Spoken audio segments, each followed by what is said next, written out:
Okay, real number से related एक question है, जरा इसको भी देख लीजिए। सभी लोग फोकस कीजिए और उसको प्रैक्टिस जरूर कीजिएगा। क्वेश्चन कुछ इस तरीके का है। अगर मैं क्वेश्चन को नोट कर दूं तो कुछ ऐसे लिखा है, इफ टू पॉजिटिव इंटीजर्स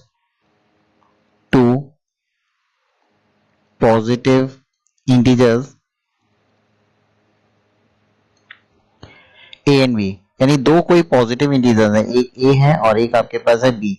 ये दो पॉजिटिव इंटीजर्स दिए गए हैं, आर रिटेन,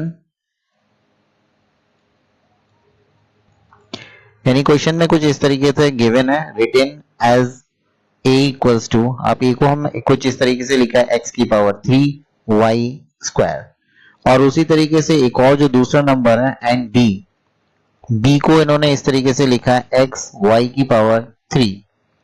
ध्यान से देखिएगा, वेयर एज ये अभी क्वेश्चन है आपके पास एक्स एंड वाई, ये जो आपके पास एक्स एंड वाई है आर प्राइम, ये सारे दोनों के दोनों नंबर्स क्या हैं, ये प्राइम नंबर्स हैं।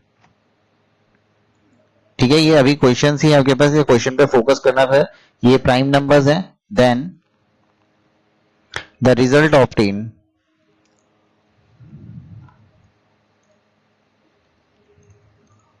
अब आपको बताना है कि इसका क्या आंसर आने वाला है बाय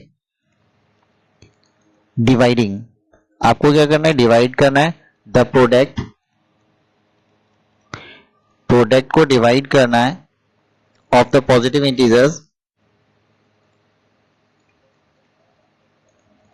इन पॉजिटिव इंटीजर्स को आपको डिवाइड करना है बाय द एलसीएम, इनके एलसीएम से, इन नंबर्स के एलसीएम से डिवाइड करना है और आपको बताना है फिर इसका आंसर क्या आने वाला है। क्वेश्चन को जरा फोकस करना, ध्यान से देखना है कि उसमें लिखा है कि दो पॉजिटिव इंटीजर्स हैं जिसमें ए एंड बी है, are written as a equals to x की पावर 3 और बी वाले को लिखा है b equals to x y की पावर 3। तो कुछ इस तरीके से लिखा हुआ है और हमें क्या लिखना है कि अगर x और y जो इसमें इंटीजर्स हैं, प्राइम नंबर्स हैं, देन द रिजल्ट ऑब्टेन, यानी इनको डिवाइड करने पे प्रोडक्ट जो आएगा ना वो पॉजिटिव इंटीजर्स का, जब हम एलसीएम से डिवाइड कर देंगे तो क्या आने वाला है। ओके, तो ये आपका क्वेश्चन था। अब क्वेश्चन के अकॉर्डिंग आपको देखना है कि इसके आंसर्स में क्या कर सकते हैं हम। तो सबसे पहले देखो गिवन में आपके पास क्या है, गिवन इंफॉर्मेशन में अगर ध्यान से देखा जाए तो गिवन में आपके पास दिया a की वैल्यू कितनी है, x की पावर 3y स्क्वायर, और ऐसे ही b की वैल्यू भी आपके पास गिवन है, b इज इक्वल्स टू दिया हुआ है x y की पावर 3। अब इन दोनों का एलसीएम निकालें और एक बार एचसीएफ निकालें। देखो एलसीएम में आप जब निकालोगे इसका एलसीएम, तो ध्यान रखना एलसीएम कितना आने वाला है इसका, ये जो x वेरिएबल है उसकी हाईएस्ट पावर देखनी है। देखो दोनों में हाईएस्ट पावर कितनी आ रही है आपके पास, ये 3, हाईएस्ट पावर इज 3, x की पावर 3। ऐसी y के वेरिएबल में हाईएस्ट पावर कितना है, उसमें भी कितना आ रहा है 3, तो इसकी पावर का, तो ये आपका एलसीएम हो जाएगा x की पावर 3 y की पावर 3। लेकिन अगर आप इसको एचसीएफ निकालने होते तो एचसीएफ कितना आने वाला है ये आपको कैलकुलेट करना है एचसीएफ।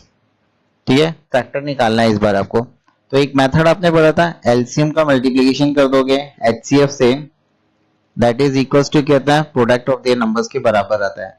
तो एलसीएम आप ऑलरेडी निकाल चुके हो, x की पावर 3 y की पावर 3, और एचसीएफ आपको कैलकुलेट करना है, इज इक्वल्स टू आ जाएगा a और b का मल्टीप्लाइड, a और b की वैल्यू क्या है, x की power 3 y square into b की वैल्यू है x y की पावर 3। अब एचसीएफ अगर आपको कैलकुलेट करना है तो आपको क्या करना होगा, x की power 3 y square into x y की पावर 3, इसको डिवाइड कर देना है एलसीएम से, और एलसीएम की वैल्यू है x की पावर 3 इंटू y की पावर 3। तो अब देखेंगे यहाँ पे जो भी आपको मिल रहा है कैंसिल करते हो, ये कैंसिल हो गया, y की पावर 3 से y की पावर 3 कैंसिल हुआ, आपके पास क्या बचा, x y स्क्वायर। तो this is your HCF, this is your क्या आ गया, HCF की वैल्यू निकल के आ गई। तो ऐसे भी क्वेश्चन बोर्ड के एग्जाम में पूछे जाते हैं, इस पर फोकस करना है, सभी को ध्यान से देखना है और रिपीट जरूर करना है।